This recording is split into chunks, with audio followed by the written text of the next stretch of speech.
Hello, and welcome to Your Worst Nightmare, another RPG actual play podcast. Solotude, a journaling RPG podcast, is just me in a room, not to brag, with a journal, a solo RPG, and some damn good coffee. I play to see what happens in the story, I write in my fictional journal, and you get to hang out next to me by the fire. My name is Auri. Welcome. I hope you enjoy our time together. This episode is a dramatic journal entry reading for the prompts we got to in the previous episode. Some things might have changed a little bit from the decisions made in the episode, since I've had a bit of time to collect my thoughts and write stuff down. This is Solotude. We do what in the shadows?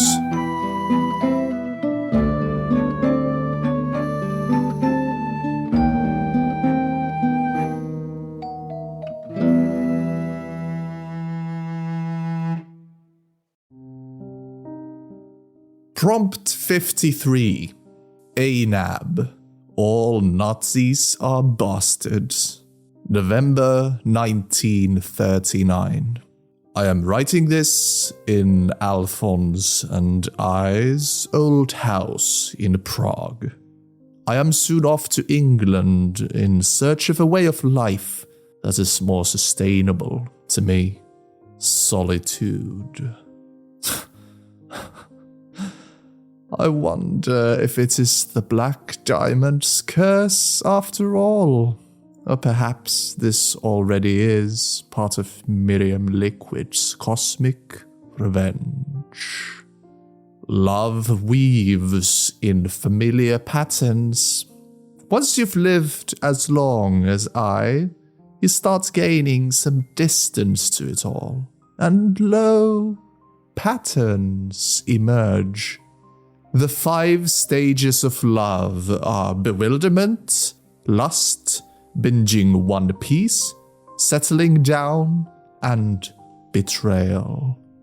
All the other stages are fine and dandy, but the betrayal never gets easier.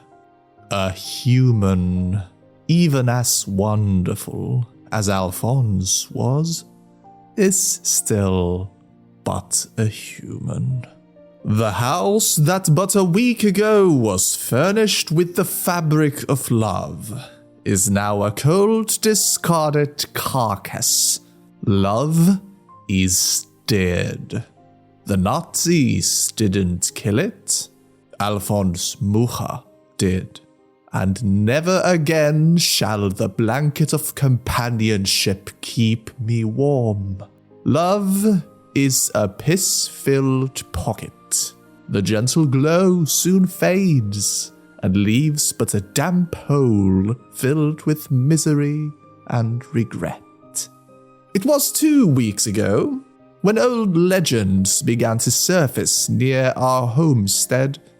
Rumors of a ghost in the Castle Karlstein. Veritably, lights could be seen through windows. Noises, screams, and pleas for help could be heard echoing from its cold stone belly.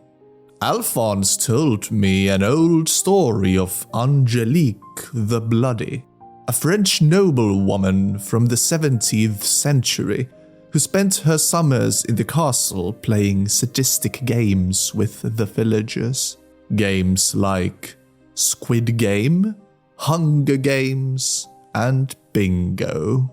To be honest, that sounds like a fine pastime to me, but the locals found them strange and off-putting. Perhaps the rules were in French. Soon villagers started going missing, and everyone was convinced Angelique the Bloody had returned. It was actually just me. I tortured, I ate, and Alphonse watched and painted. A 12-painting series of unholy revelry he called the Divine Sequence.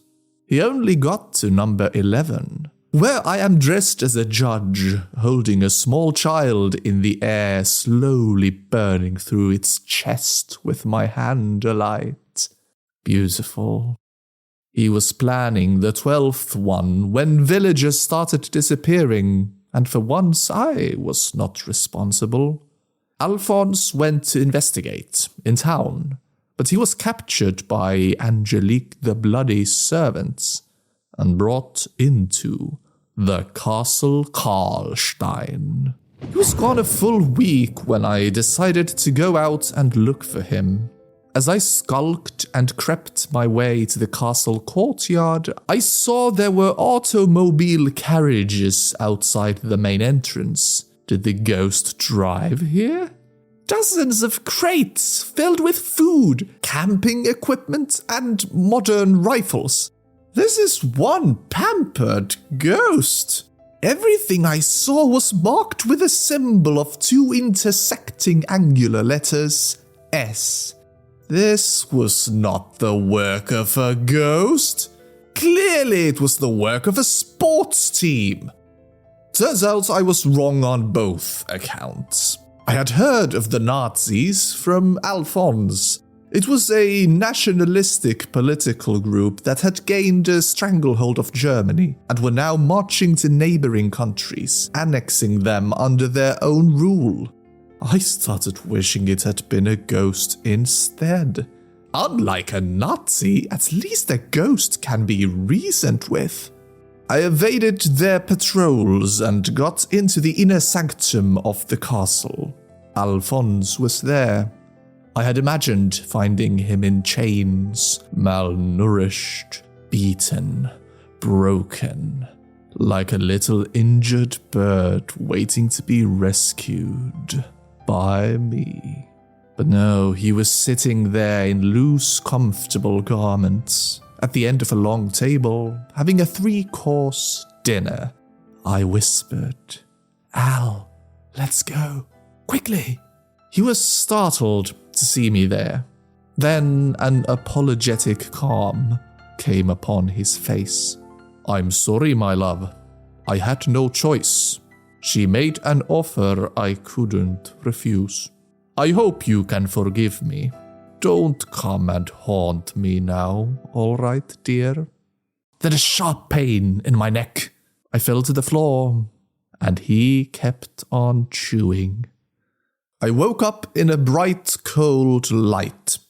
I was strapped, and not in the good way.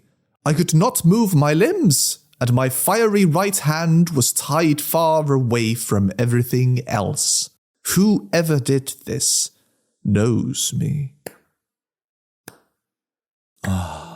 The slow clap, the most dramatic of entrances.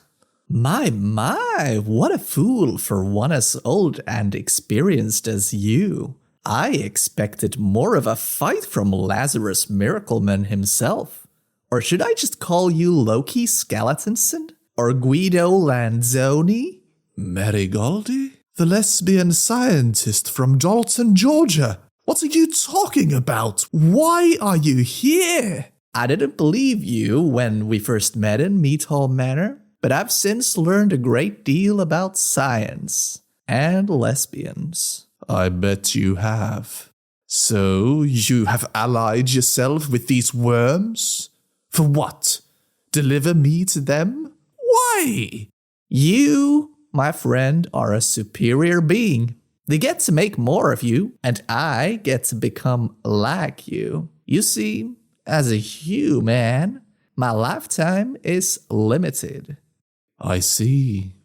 You think you'll get to live happily ever after? You're gravely mistaken. I will not bestow my dark gift to anyone as naive as yourself. Funny you should bring that up, Laz. According to your old journals, you promised a human lover to change them, yet you never did. That's why you've got a 20th century evil Robocop pursuing you forever. Don't make the same mistake twice. Let me have your blood for my own purposes. Lesbian purposes? No, idiot! Science purposes. Oh shit, that's worse. Then Mary prepared vials and needles and such, and began the process of drawing blood from me. I mustered all the strength I could, everything I had learned while modeling with Alphonse. I squirmed and struck poses thought to be impossible even without the cruel confines of my predicament. She was never able to pierce a vein. I performed my unholy dance for what seemed like hours. Then Garibaldis got so fed up with me she grabbed a hand rifle and pointed it at me. "Say your prayers, guy." But my boogieing had loosened my shackles, and I lunged at her. A bright flash. Her head rolled off and cracked on the stone floor. I raised my gaze, and a Nazi soldier stood in the corner with a machine in his hands. One of those instant imaging devices. I beat him to death with the lifeless corpse of Garibaldis. Then I looked at the film, the image he just took. The 12th piece in the divine sequence. A fitting Nazi-stained end to Alphonse's career. After the escape from the Nazi castle, I came back to our shared home in Prague.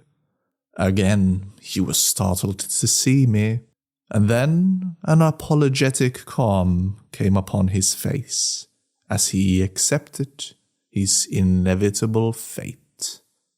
Now, with my belly full, I am writing this, before I leave Prague for good. I only managed to grab a few of my lost journal pages with me as I fled Castle Karlstein, but enough to see love, it seems, is not for me. Prague, Guy Miracleman, 396 years old.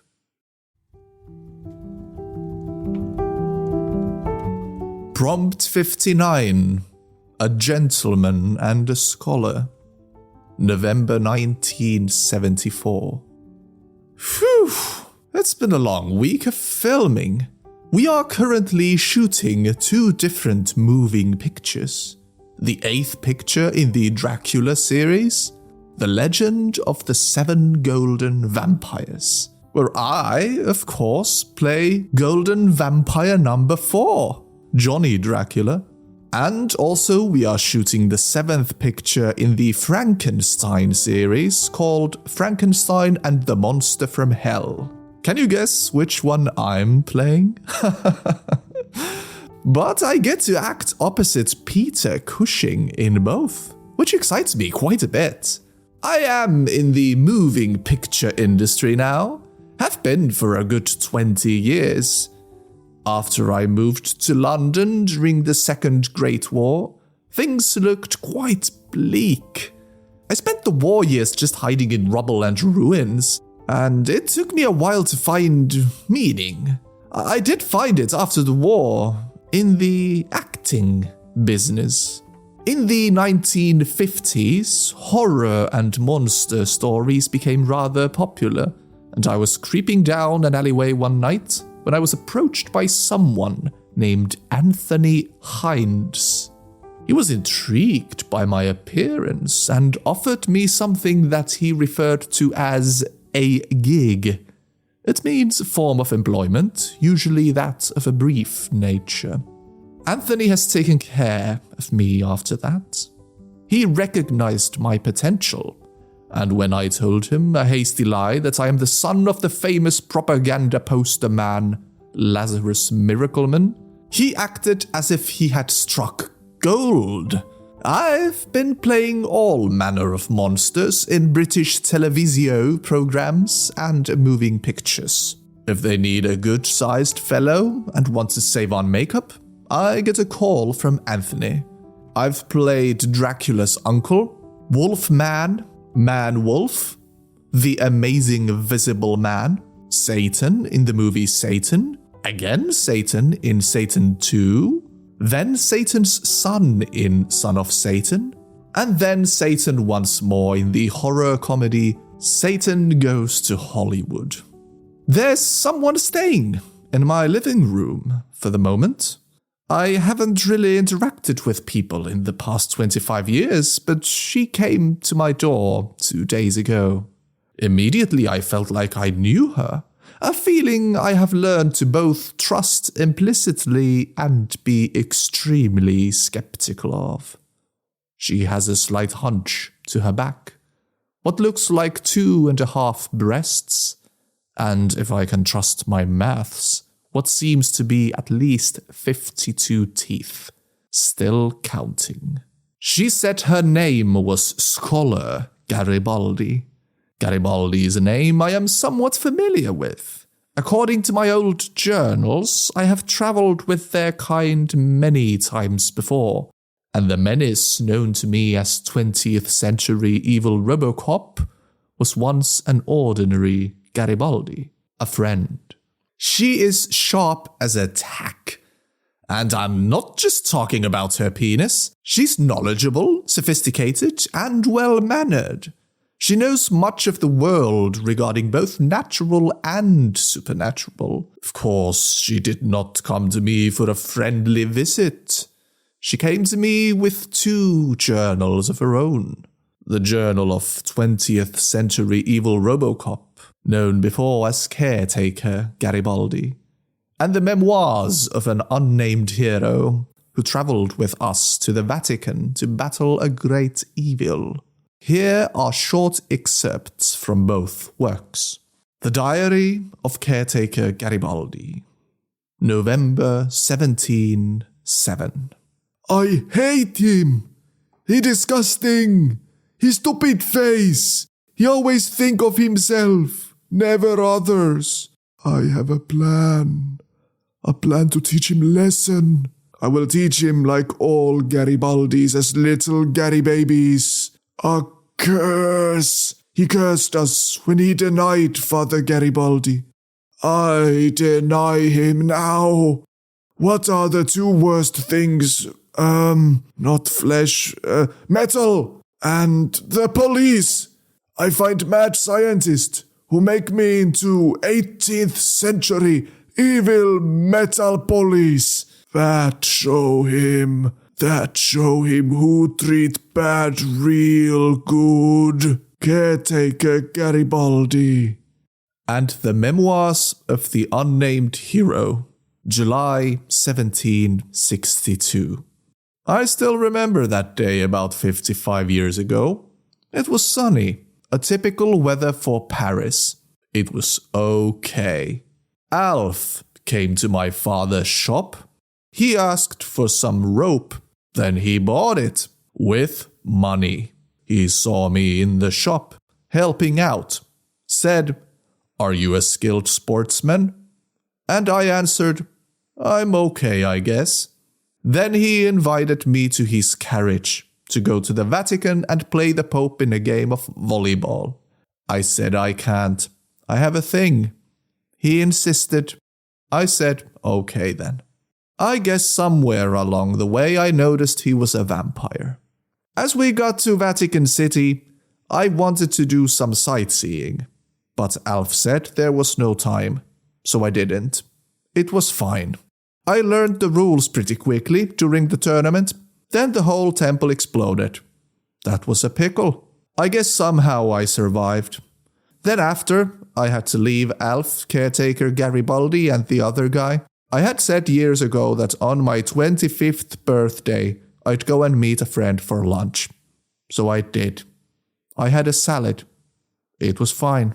Then about 55 years went by. Had a pretty standard life, I guess. Did some things. Didn't do a lot of things. I'm pretty happy with it.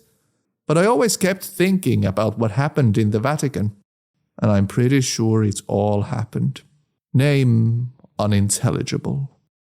Scholar Garibaldi insists, the only way to save me and all Garibaldi kind is to fulfill the promise I made to the original Garibaldi. She thinks it should work if I turn any Garibaldi, and she has volunteered herself. I'm not sure. She thinks it's because of her gender. Apparently, Amongst the Garibaldis, women have not been treated equally in the past centuries. And she tells me the same is true of humans as well. Well, I'm shocked. I may be many things, but I shall not be a sexist ass. If I have been or am part of the problem, I shall take all the criticism with honesty and attempt to treat all humans equally bad for the same reasons, not because of their gender. Scholar Garibaldi has told me that the Eater of Worlds draws near yet again. Apparently, he had got stuck in the middle of the Atlantic Ocean, getting whisked around by strong currents. But recently, a ship happened upon him, backstroking away in the middle of nowhere, and brought him on board. He is now in Europe, and he is coming. I have a lot to think about. London, Guy Miracleman, 432 years old.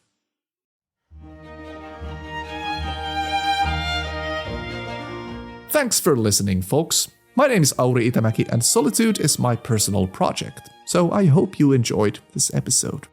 You can follow Solotude on Instagram at Solotude Show, and if there's something you liked, please drop a message or comment. Also, please rate and review the show, tell a friend, so people can find it a little bit easier. Additional episode music and sound effects courtesy of Epidemicsound, theme song by me. Thanks again for listening, everybody, and see you next week. Bye!